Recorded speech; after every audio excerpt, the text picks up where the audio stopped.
Маријан Штериов е срекникот кој годинава го фати крстот во Свети Николе. Ова е трета година како се фрла по крстот, но токму годинава е срекна за него.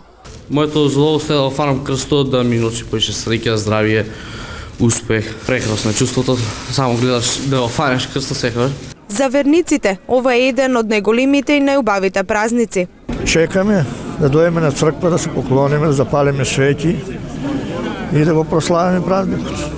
Се молиме здравје, за среќа, за цело семејство душа. Многу пријатен ден е овој ден, да е Божји ден. Денеска се крсти Исус Христос.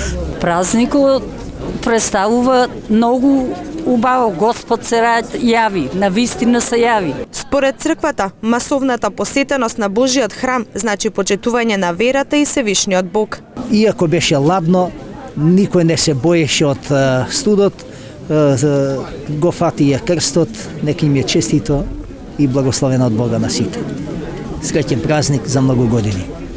И годинава масовна посетеност на светиниколчани по повод празникот Богојавление Водици. Годинава овде се изврши фрлањето на крстот, каде срекникот беше млад дечко кој што верува дека оваа година ќе биде срекна за него.